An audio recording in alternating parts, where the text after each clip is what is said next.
हमारे बरसाना में एक बाबा भजन करते थे, शायद अभी 20-25 बरस पहले की घटना होगी। तो ब्रजवासियों से मधुकरी मांग कर पाते थे, यही उनका जीवन था। और लाडली जी के चरणों में उनकी अनन्य निष्ठा। कभी बरसाना से बाहर ब्रजवासी के यहां का भी उन्होंने प्रसाद न पाया होगा। जो बरसाना के वासी उन्हें दे दे वही उनका जीवन।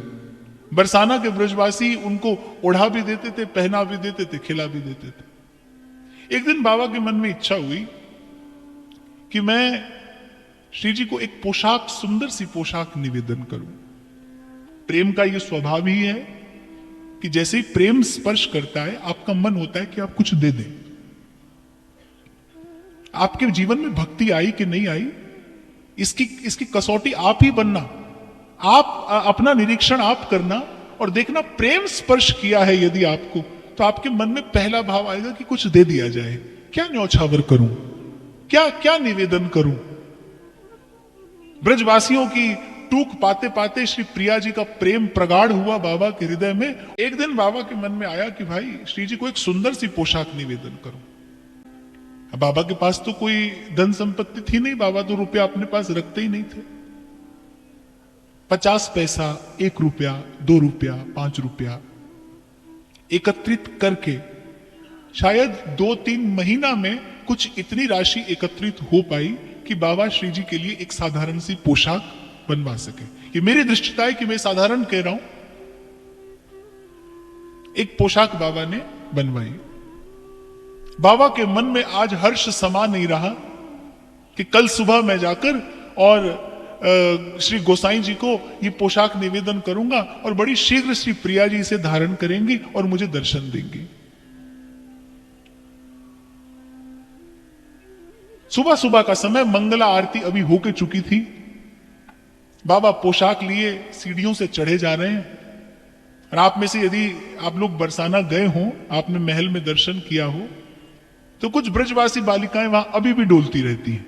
आने जाने वाले लोगों से कुछ ना कुछ लाड़ प्यार से ले लेती हैं।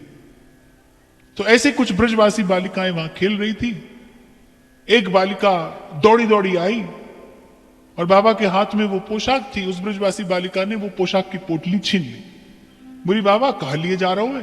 बहुत मलूक पोशाक लग रही है जी, तो मैं पहनूंगी।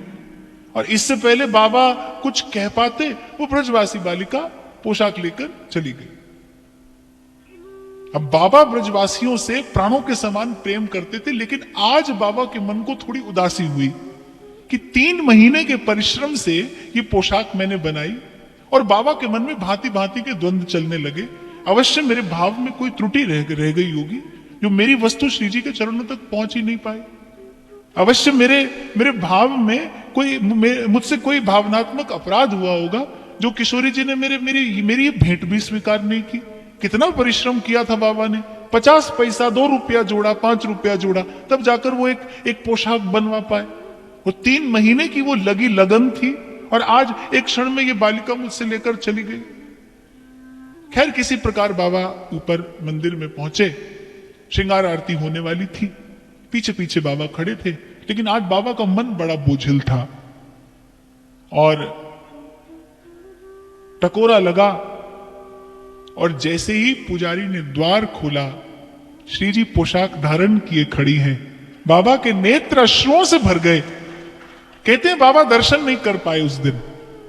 और मुझे याद आते हैं अपने डोंगरे बापा, वो कहते थे जिस दिन लाला का श्रृंगार करते करते आंख इतनी भर जाए कि अपने ही लाला का दर्शन नहीं हो, बोले उस दिन समझना आज लाला श्रृंगार की सेवा से प्रसन्न हो गया है। जिस दिन मन द्रवीभूत हो जाए, दर्शन नहीं कर पाए बाबा कि श्री जी सन्मुख पोशाक धारण किए खड़ी हैं।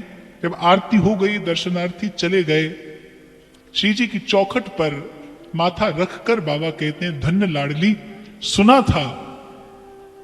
सुना था कि कोई पुकारे तो तुम दौड़ कर आती हो, पर तुमसे इतनी भी प्रतीक्षा नहीं हुई। तुम चलकर आई और मेरे हाथ से ये पोशाक लेकर तुमने स्वीकार की। जाने क्या क्या प्रेमालाप बाबा ने श्री जी की चौखट पर न किया होगा।